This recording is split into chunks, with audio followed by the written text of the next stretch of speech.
Stravete. And welcome back to our little Bulgarian adventure. Well, as we said last week, the start of this week was very cold. Yeah, I think we were down to minus 18 Overnight, yes. Or early morning. Yes, it was chilly. Now, we've got a thermometer that lies to us and tells us it's warmer than it is. So we actually thought it was only about minus 14. But yeah. We have since discovered it's 4 degrees out. Yeah. So it's colder than we thought it was, but the thaw is now on. Yes, our snow in the last day or two has started disappearing at a rate of knots. We still had probably about a foot of snow till Wednesday. Yes, I went through the woodland this morning and it's starting to clear from there, and that was our last kind of bastion of snowfall. Yeah. So hopefully by the end of the weekend it'll all be gone, the ground will be just a little bit damp and we can carry on as normal. We did manage to get out for a day this week to meet up with a friend. Yes, Wednesday the weather was surprisingly nice, bearing in mind the cold temperatures we've been having. Yeah, and by Wednesday as well, all the main roads were very clear of ice and snow. Oh, absolutely, yeah. So we met up with Bruce.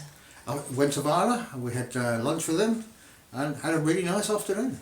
Yeah, we had a bit of a wonder. I don't think we've been to Varna in February before. No, we were out down on the docks and it was almost deserted.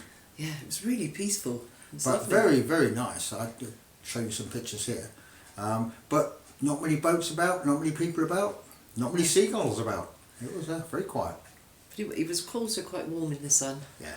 So we enjoyed it and had a nice afternoon and came back and just in time to put the dogs away. Yes, thank you very much to Bruce and his mum for my jelly tots. And the spices. And the mixed spice. Yeah. But it was lovely to catch up with you. Certainly was. This week we haven't really been able to get on with an awful lot of work, mainly because it's been so cold. Yes, with so much snow on the ground, our plot isn't particularly flat or level in places, so it's quite difficult to see. You don't want to end up breaking your leg or ankle. That wouldn't be favourite, no. So I turned my attention to my next job inside, which is going to be doing the suspended ceilings in the spare room in the hallway. Now, obviously these jobs just don't happen magically. There's a certain amount of planning involved. So I thought I'd show you the planning process so that I know what materials I'm using, how much I need to order, and where I'm going to get it from. Have a look at this. Well, we've got past the really cold weather we were having, and so it means I've no excuse now. I ought to start doing some of the jobs that I've been putting off. Now, inside the house, the main job here now is false ceilings. I've got one to put up in the spare room. I've got one to put up here in the hallway. So let's take a look and see exactly what I have to do and how I go about doing it. Now, this corner of the ceiling, you can see there's a hole that's been left from where the water used to come through. Now, what I'm going to do is I'm going to enlarge the hole, take down any of that loose plaster, so that anything that's loose behind the false ceiling is out of the way. I'll then patch up the hole behind the suspended ceiling, probably with OSB, just to give myself a solid barrier for anything coming through in the future. The other challenge in this room is this loft access. It's obviously where we put the loft ladder so we can get up and down. Now, obviously I can't just put a false ceiling in over the top of that. I won't be able to get to it. So I'm going to have to build a cage section around it, plasterboard around it, and basically have a recess in my ceiling where the loft ladder comes down. But as I do that, I'll show you how I do it. But those are the challenges we've got in this room. Here in the spare room, you can see some of the cracks on the ceiling. They've been here since we moved in, so they haven't got any worse. And I've checked the plaster and it's quite solid up there. So I'm going to put the suspended ceiling straight over the top of that with the insulation. So there's no prep work to do in here. The only prep work, as I say, is in the hallway. But before I do anything, I've got to make sure I've got enough materials to do the job. This involves measuring up and planning the ceilings. So I'm going to measure the hallway first. I know pretty much how wide it is from when I did this. It's approximately 2 meters, but I'm going to double check just to make sure. And the length, I'm not quite sure of. I think it's just under 3, but we'll find out.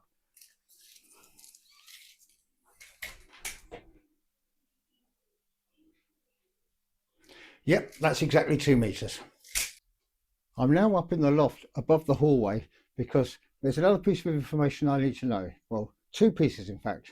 Firstly, which way the joists run up here that the existing ceiling is fixed to, and the floor joists, and how far apart they are, so that I know when I put the hangers up to support the suspended ceiling, they're securely screwed into these existing joists. That way it's as strong as I can possibly get it. Now that I've taken all the measurements, I've drawn myself a little diagram of the ceiling to show where the beams go, and they're along these dotted lines, and then where the plasterboard and the hangers are going to go. Now, around the edge in purple, you can see that's where the track that supports the beams is going to run. The yellow lines are the beams themselves. Now, obviously, there's going to be the loft ladder gap here, which I will work out once I've actually got the materials here. These black circles are where each of the beam hangers are going to screw up into the side-to-side joists and down into these metal beams. So they'll all be supported at each of these points. And the gap between them was 50 centimetres. So now I can work out how much insulation I'm going to need, which is 50 centimetres wide, to be able to insulate the whole of the area. So now that I've got that, I can work out exactly how many beams, how long it needs to be, how much insulation, how many screws, make myself a list, and then buy all the materials I need in one go so that I can do the job without having to stop and rush out for extra screws. So working from the previous plan of the ceiling, I've now got this list of materials that I need to buy for the hallway. I've done the same for the spare room and also got a list of materials for the spare room. So now all I have to do is find the best price and who has the stuff in stock so I can get the materials here as quickly as possible. Now I've talked about the tracking and the beams. This is the tracking and this is the beams. Now I'll show you these a bit closer, but the way they fit together is you take your tracking and at the height you want it, you screw it to your wall. Once that's screwed to the wall, your beam comes in, fits in, you put a screw up through the bottom and that holds it at each end, and your hangers go in equal distances along the beam, supporting it to the ceiling. So now I'm ready to order the materials I need to do these two ceilings.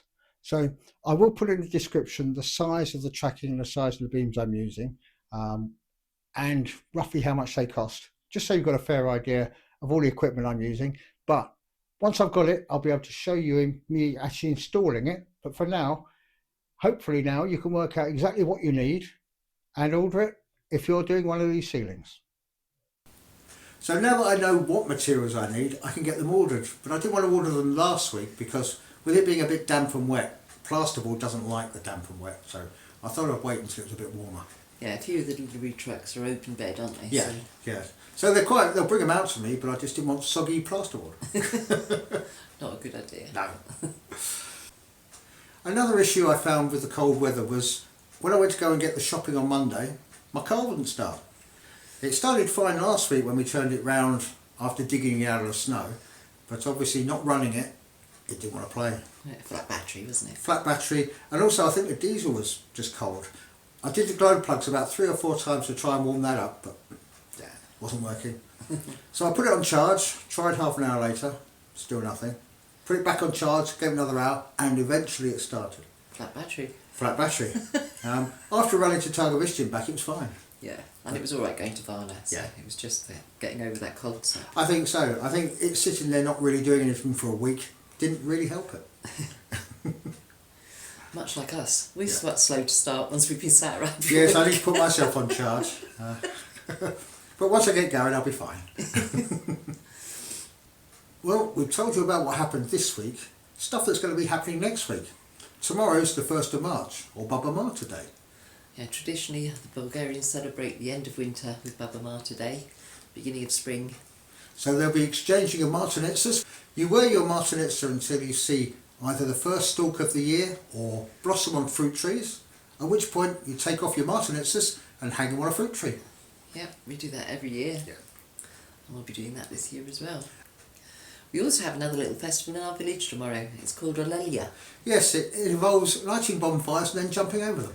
Yeah, the local community get together and it's to drive out the evil spirits. Yes, just before the start of Lent, which I think the Sunday before the beginning of Lent is Cheese Sunday, which is actually on Sunday. Yeah. So one leads into the other, and then we get into Lent, and then eventually Easter. Yes, so apparently they light a bonfire on the meadow behind the healing centre. Yes. Which we're still trying to find. If we can find it, we'll go along and have a look. If we can't, we won't. We're not sure where the meadow behind the healing centre is. But If you watch this, know where it is, and watch it before Saturday evening, let us know. we might try asking at the little shop. I think that's probably the easiest way, yes. So hopefully we'll be able to bring you some of that next week. Yeah, but it will be in the dark, so I It don't will know how be. good your camera does that. Well, we're going to find out, aren't we? So I think you're up to date now. So until next week, it's time for us to say, Stay safe. be well. Doskoro. Doskoro.